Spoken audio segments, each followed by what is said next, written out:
Buffalo Bills 2022 at QB. They got Josh Allen, Keenan Allen, Case Keenum, and Matt Barkley. Whoa! So we got Keenan Allen at quarterback, Leonard Fournette at tight end. This is filling out. Yeah. Running backs: Devin Singletary, James Cook, Zach Moss, Tywan Jones, and Duke Johnson. Wide receivers: Stephon Diggs, Gabe Davis, Jamison Crowder, Jake Kumaro, Khalil Shakir, and Isaiah McKenzie. At tight end: Dawson Knox, O.J. Howard, Tommy Sweeney, Jalen Weidemeyer. Some of the new additions here are Jamison Crowder. They bring him in 1-year deal, $4 million. Probably the slot receiver out there, take over for Cole Beasley. They bring in O.J. Howard, $3.5 million on 1-year deal. And they signed Duke Johnson for $1.2 million.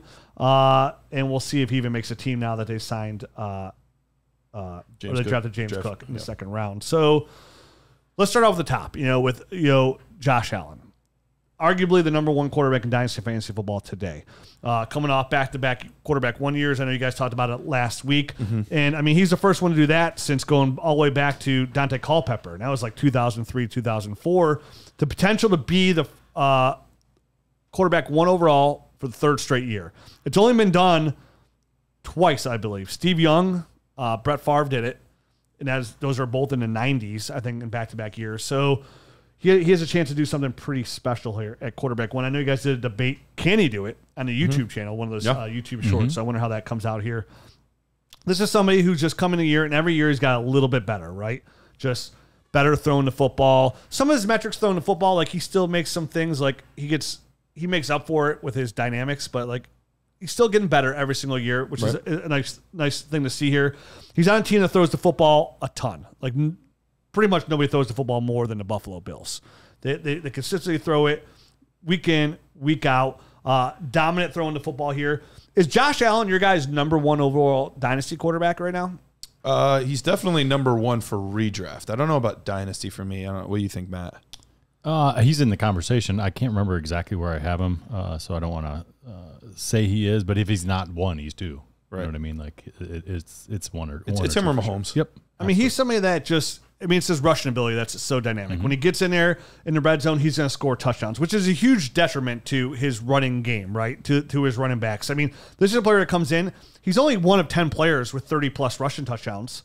I think going back over the last 4 years or so. So he's consistent. And, just like Jalen Hurts, when he gets inside that 5-yard line, 10-yard line, though, the running game is what's going to take the biggest hit. And I was surprised because that was one thing I really thought they were going to do this offseason was kind of address that, protect their franchise quarterback a little bit more. And there were so many bigger, more physical running backs in this year's class. We had between the 3rd and 4th round guys like Brian Robinson, Isaiah Spiller, Zamir White, like lots of big-bodied physical running backs. For them to take one of the few third down satellite type backs was surprising to me because I thought that was the one thing that they were going to want to change. But they're just leaning more into this pass heavy attack, which only spells good things for Josh Allen because that means gives him another passing weapon and it doesn't take away from his rushing. I still think he's going to be rushing inside the 10, inside the 5, and he's going to be getting those touchdowns. It does seem like they've kind of settled in as him as the big back, right? You know what I mean? Like that's what it's starting to feel like with all these moves. So you got to love his upside. We said on the thing, what did I give him, like a 7 or 8? On a scale, good odds. Yeah, on a scale of 1 on the likely-o-meter? Yeah, the likely. Thank you. Everyone's favorite game. Couldn't remember what that was actually called. The likely-o-meter. When you get him inside the 5-yard line, it becomes Josh Allen's show, right? Because then the running backs do take a big step back, whether it be in the passing game or the running game. They're in the bottom third when it comes to targets to running backs and rushing attempts inside the 5-yard line. They just put it in Josh Allen's hands, and why not? Because he gets the job done. Which goes to the running game, Devin Singletary. Devin Singletary last year coming into it was somebody that was okay. He was running back 18 in 2021. But weeks 1 through 14, he was running back 34 overall. Weeks 15 through 18, that last hard stretch, he was running back 1 overall. So he was a number 1 running back there. Buffalo hasn't had a running back 1 since LaShawn McCoy. In 2017, he was running back 7. I think he was even higher a year before that. So what's going to hurt Devin Singletary. So off of those numbers, we're like, oh, he's running back 1 and the year, right? Like he dominated. But he got a little bit more active in the receiving game. So he had a really good rushing games, over 100 yards in week 17, touchdowns in every single week. had 5 receptions in week 16, 2 receptions in week 18, had a couple receptions there in a wild card divisional round. They really just went to Devin Singletary full time. But you mentioned, Garrett, they draft James Cook in the second round. It's a very high draft pick for a running back. Right. James Cook specializes in the receiving game. So he's going to take all that away from Devin Singletary. So what I look at Devin Singletary is, one, for his ADP and his value, he's really good value. Definitely in redraft, right? Because of what he's going to give you as a starting running back. And we don't know where James Cook is going to slide in there. I know the GM said, hey, we're going to definitely use him in third down, but if he can find a role in between those downs, we'll use him. So they're kind of putting the ball literally in James Cook's hands there to see. So what I'm predicting is that, Devin Singletary early in the season is going to get a little bit of carries, James Cook on third down, and as he slowly kind of comes along and learns a playbook and, picks things up, he'll be a second half of the season kind of running back. So I think Devin Singletary for me is a hold right now, unless you can kind of sell off of that end of 2021 production. Mm-hmm.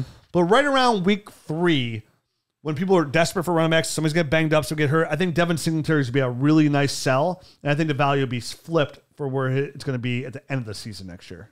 I mean, I think that's a smart move. I mean, he's also in the last year of his deal. And if they've already drafted James Cook this year, what's really stopping them from finally getting that big back next year in the draft and kind of having a big back and then James Cook? So I do think Devin Singletary is a guy that showed you last year what he can do in small bursts, but I also don't think the Bills trust him to have that kind of workload over the whole length of a 17-game season. Like they did the final 7 games where he was a 3-down back. Absolutely. So and he dominated there too, because his yards after contact, his tackles forced, missed, all that. He did really well there. And that's why I think what you're saying is probably a really good strategy for him and a good way to handle him if you do have him on your roster. This might be the time to kind of get rid of him before his he falls off the cliff. The real decline. Basically. Yep. Yeah, absolutely. And I think at this point, Zach Moss is just filler. Yep, he's a guy. I think they've tried to have him be the guy, but he's has proven over and over again that he's just not dynamic enough of an athlete. Yep. Done. Dynasty value almost to a screeching halt, because at this point, even Devin, they use him on early downs, but it's going to be James Cook after Devin Singletary. And I think that's the combo we're looking to. Yeah, but they want explosive athletes, and they want guys that if there's a dump off pass from Allen or something, they can go do something with it. And that's not Zach Moss. And still limited, though, by Josh Allen. Josh Allen limits this. Again, you're talking about a team that throws the football a ton. Nobody, I have the stats in here how much I threw the football, but nobody throws the football more pretty much in the Buffalo Bills where they go out there, which helps obviously, Stephon Diggs. When you go back to 2020, he led the league in receptions. He had 127, dominated with over 1,500 receiving yards. Even 2021 wasn't bad. Over 100 receptions, over 1,200 yards, 10 touchdowns. Still very solid. And Josh Allen was 4th in the league in attempts. In attempts? Yep. 4th in the league. Okay. Yep. So Mahomes, Herbert, and Brady were ahead of him.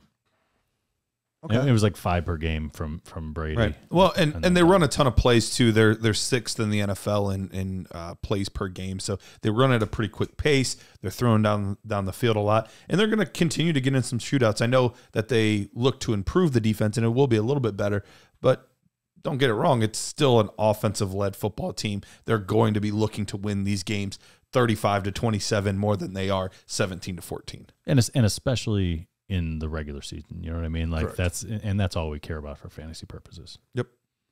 And for Diggs, gets a new contract extension as well, makes him a top tier, about 28, but I think it pushes him closer to that top tier of fantasy. I was talking to Matt about this. I want to talk about it after we do these breakdowns about.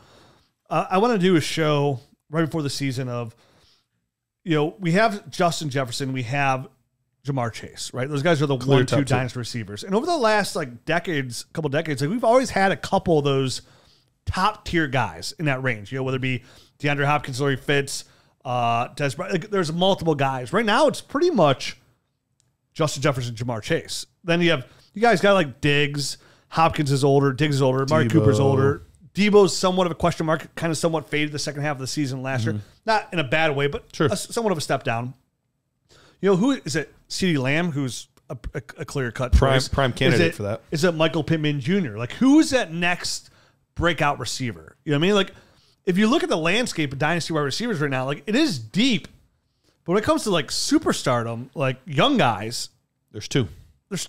And that's AJ Brown. I would put up there too. Definitely in the conversation. I would not put AJ Brown there. We'll talk about him when we get to the Eagles. Yeah, I would put him there, but I don't think he's going to reach that echelon anytime soon, just because of the raw targets that he's going to get isn't going to be even close to some of those other players, and his quarterback play isn't going to be as good as players like Joe Burrow and Kirk Cousins. So I understand that, but going back to Stephon Diggs, I think he's incredibly talented. I know it's tempting to start fading some of these wide receivers, but at 28, we could still expect 3 good seasons. He's 20. He's going to be 29. He's like during the season. During the season, yeah. Okay, Still 3 good seasons. still probably 3 good seasons. At least 2, but more than likely 3, especially with the money that they're paying him and the way he plays. I think that also plays in a factor as well. I agree. He's such a technician, such a good route runner that spells your longevity a little bit.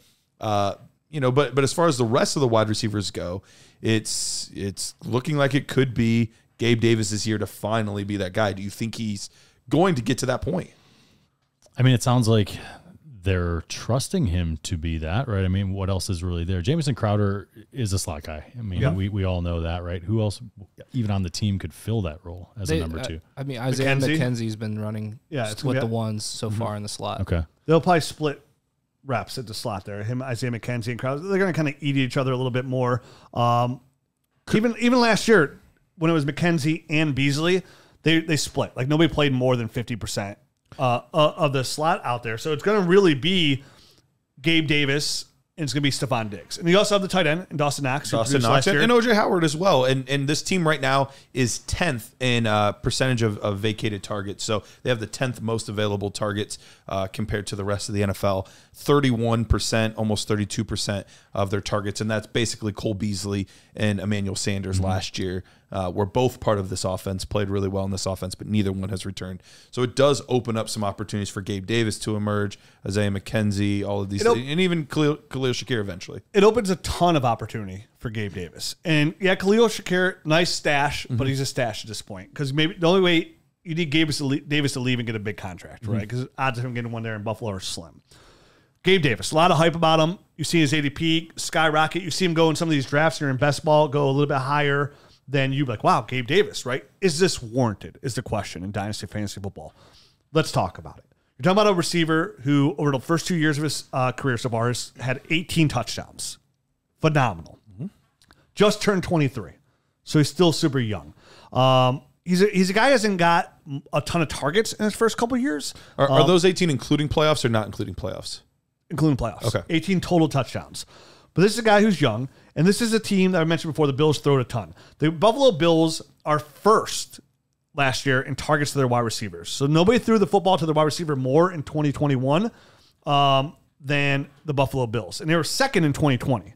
So this is a team that loves to throw the football, which puts Josh Allen in a position to support multiple high-end wide receivers. And he's actually had 2 top 20 receivers over the last 2 years. Obviously, Cole Beasley had a good year as well. So the way they throw the football, they can support 2 really good receivers. And if Gabe Davis can stretch the field and pick up where he left off last year, he's going to be a top 24 fantasy receiver. Josh Allen has shown that he can support this. It's can Gabe Davis put together. Do you think where would you think the value is on Gabe Davis right now? Like in Dynasty, because it's a question mark. You want to say, hey, I don't know if I'm totally in on Gabe Davis. But the way they run the football, the way they throw the football, all signs point. You have a 23-year-old big receiver here that has shown that he can get it done. He's shown that he scored touchdowns, which is fantasy football gold here. His price tag has gone up, but do you think it's a worthwhile price tag to invest in? I think... Or is it Kenny Galladay? Right now we're looking at roughly... I think his last ADP I saw was he was wide receiver 25. So right around that fringe wide receiver 2, wide receiver 3. Right. I think that's about right because you're buying him based on assuming that he can get to a wide receiver 2 type season. Right.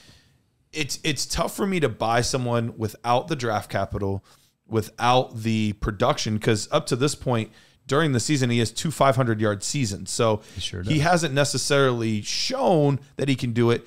But with the vacated targets, there's a path for that to happen. So it really comes down to, is it going to be 2 receivers and everybody else, or is it going to be 1 main receiver and then 3 or 4 other receivers that get a lot of action as well? And that's what I don't know at this point. Superflex ADP, he's wide receiver 39 as of July 13th, sleeper ADP. It's a little 39? It's probably higher now. Yeah.